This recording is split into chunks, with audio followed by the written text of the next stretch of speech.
Mungkin kita akan lanjut ke pembicara berikutnya, yaitu Dr. Ripur. Ya.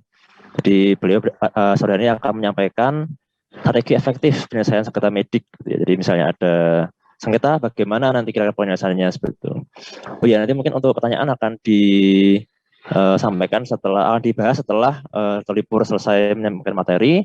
Jadi Dr. Ripur adalah dokter di salah satu forensik Rumah Sakit Sarjito, Yogyakarta, dan juga sebagai dosen pengajar di FKMK UGM gitu. Dan juga beliau punya beberapa pengalaman ya baik di bidang forensik maupun hukum kesehatan ya, dan juga memiliki beberapa pengalaman untuk menyelesaikan sengketa medik seperti itu. Jadi mungkin pada materi kali ini akan banyak dibahas seluk-beluk untuk penyelesaian yang efektif seperti itu. Baik, mungkin agar waktu lebih efektif kami sampaikan waktu kepada Dr. Ripur. Monggo Dr. Ripur, kami persilakan waktu 15 menit. Baik, monggo Dr. Ripur. Baik, terima kasih Dek Dewanto. Dari siapa materinya? Monggo. Dari panitia atau saya share sendiri ya?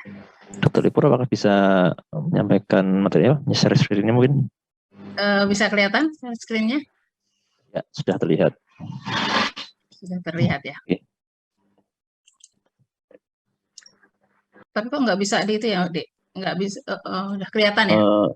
Mungkin diklik save copy dulu, baru, oh ya sudah. Sudah ya? Sekarang sudah, Dr. Lagi. Monggo, Dr. Ripur. Terima kasih buat waktu yang diberikan buat saya. Sebenarnya saya mau menjelaskan dari sengketa medis, tapi dari sejak plenary yang pertama tadi sudah disebutkan juga tentang apa itu sengketa medis. Saya mungkin akan banyak lewati tentang sengketa medis. Ini saya akan lewati sengketa medis, siapa yang terjadi, latar belakangnya saya akan lewati saja. Nah, ini adalah pemicu yang tersering yang terjadi, yang menurut pengalaman yang saya alami adalah, pertama adalah komunikasi yang baik, ya, komunikasi yang tidak baik, jadi ada komunikasi yang buruk, paling sering adalah dokter dan pasien. Kemudian ada harapan dari pemahaman kalangan, jadi adanya perbedaan persepsi harapan tentang kesembuhan atau harapan dari tindakan yang dilakukan dokter dengan apa yang terjadi pada saat selanjutnya. Ini masyarakat mulai memiliki kesadaran hukum yang lebih tinggi, sehingga sedikit-sedikit dia harus diselesaikan dengan jalur yang hukum. Nah, ini pemicunya sebenarnya. Nah, alasan tuntutan yang terjadi sebenarnya apa sih terjadi suatu sengketa medis? Yang pertama adalah karena masalah hubungan, atau masalah proses, atau hasil, atau yang lain-lainnya. Kalau masalah hubungan, di sini adalah suatu hubungan yang tidak harmonis, tidak baik antara dokter dan pasien. Jadi terjadi lack of communication. Sama dengan alasan yang di depan saya katakan tadi, bahwa itu adalah ada gangguan komunikasi, ada kendala komunikasi di sini antara si pasien dengan si dokternya. Kemudian ada rasa kepercayaan yang mulai hilang terhadap dokter dari pasien. Di depan tadi Dr. Surya juga sudah cerita bagaimana sih perkembangan dari yang paternity kemudian berkembang menjadi yang terapeutik. Kemudian ini tadi dikatakan adanya mulai berubah ke arah paternalistik. Kalau alasan proses, biasanya adanya suatu pelayanan atau ucapan yang tidak menyenangkan. Kadang-kadang seringkali kita sebagai seorang dokter pada saat melakukan suatu tindakan, ada ucapan, ada pelayanan kita yang karena saking riwahnya banyaknya pasien, saking riwahnya waktu itu pasien yang datang, sehingga seringkali ada kata-kata yang tidak menyenangkan. Walaupun sebenarnya yang terjadi belum tentu dokter itu mengatakan sesuatu yang tidak menyenangkan, tetapi karena suasana hati si pasien yang sedang sakit, itu juga menjadi ucapan yang dianggap tidak menyenangkan. Diduga ada kelalaian medis, diduga tidak taat peraturan, dikatakan tidak ada transparasi, mulai dengan tingginya biaya perawatan, terlalu profit oriented, banyak sekali. Ini adalah dari alasan proses pelayanan yang terjadi. Alasan hasil yaitu tidak sesuai dengan harapan. Alasan lain apa? Adanya provokasi dari pihak tertentu. Seringkali ada pihak ketiga yang memprovokasi adanya ketidaksesuaian harapan dari apa yang diterima dengan apa yang diharapkan, itu juga adanya provokasi dari pihak ketiga. Ada ketidakpuasan, ada kesadaran hukum. Ada juga yang ujung-ujungnya UUD, ujung-ujungnya duit. Ada motivasi untuk minta ganti rugi, walaupun sebenarnya itu dia tahu itu bukan kesalahan dokter.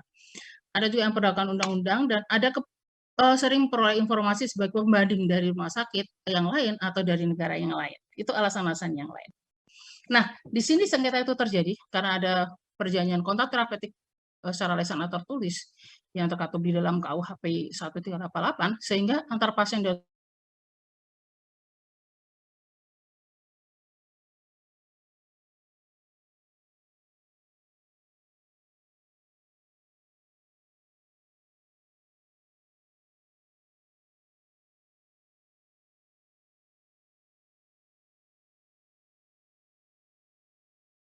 ukurnya biasanya tidak menggunakan etik kedokteran.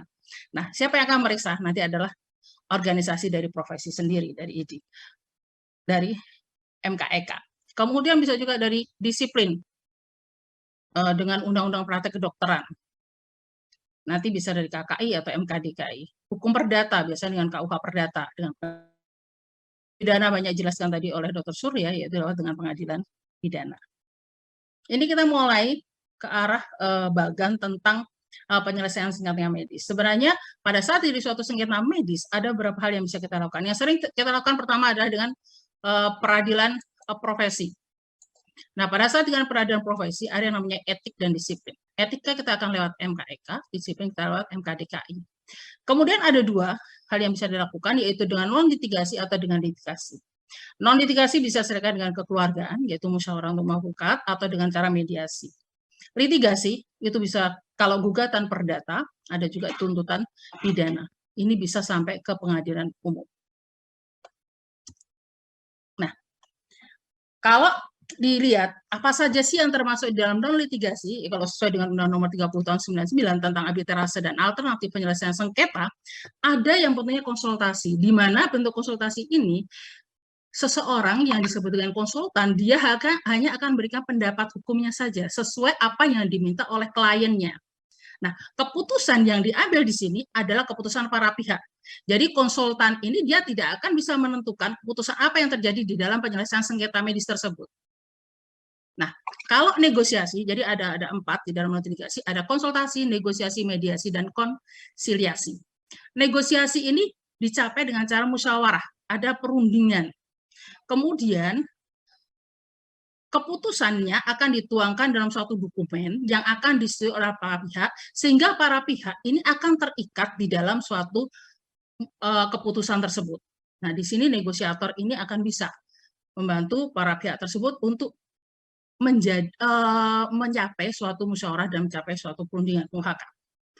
Kemudian kalau yang disebut dengan mediasi itu ada dibantu oleh mediator, di mana mediator ini sifatnya sebenarnya harusnya tidak memihak, dia harus netral, dia tidak memihak A dan tidak memihak B, tetapi dia akan mencarikan solusi. Jadi dia apa yang terjadi di sana, apa yang terjadi di sini, ada beberapa tahapan mediasi yang harus dilakukan oleh seorang mediator sebelum dia masuk ke dalam penyelesaian suatu masalah.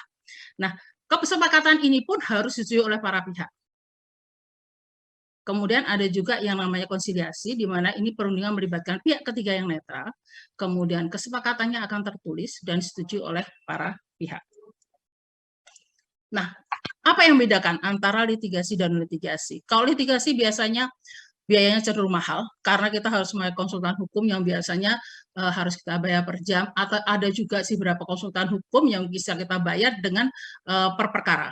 Kemudian biasanya kaku dengan tata aturan sistem peradilan. Kemudian waktunya biasanya lebih lama, karena menunggu saat sidang, menunggu saat pemanggilan sebagai saksi, dan sebagainya, masih belum puas nanti akan naik banding, akan kasasi, PK, gerasi, dan itu memakan waktu yang lama. Bahkan tidak jarang sampai tahunan baru bisa terselesaikan. Nah, di sini pada saat kita penyelesaian dengan litigasi adalah menjadi salah adanya kalah dan menang. Sedang kalau yang non litigasi saya jelaskan di depan tadi, biayanya lebih murah, kemudian lingkup bahasan pun lebih luas dan lebih fleksibel, adanya hubungan baik antar manusia, jadi masih bisa berbicara, berkomunikasi dengan baik, waktunya bisa lebih cepat diselesaikan, lebih fleksibel kapan kita akan melakukan, karena tidak tertata di dalam tata aturan sistem peradilan. Kemudian bisa ada suatu win-win solution bagi kedua belah pihak. Apa yang bisa kita selesaikan di situ? Ini keuntungannya dari litigasi dan litigasi. Sebenarnya kalau keuntungan litigasi yang pertama bisa shock terapi buat si tergugat gitu kan, supaya si tergugat jadi kaget gitu kan.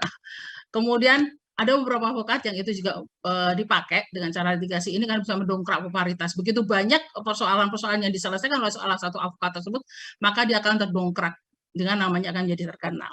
Nah, keuntungan non litigasi waktunya singkat, waktunya fleksibel, kemudian bisa juga menambah relasi berkenaan di sini. Nah, ini ada penguatan kalau kita penyelesaiannya dengan cara mediasi tersebut, yaitu sesuai dengan Perma nomor 1 tahun 2008. Jadi ini kekuatannya mengikat dengan hasil mediasi final, yaitu binding instructs. Nah, hasil keputusannya ini kemudian akan dikukuhkan di pengadilan negeri, sehingga keputusan perdamaiannya ada di pengadilan negeri.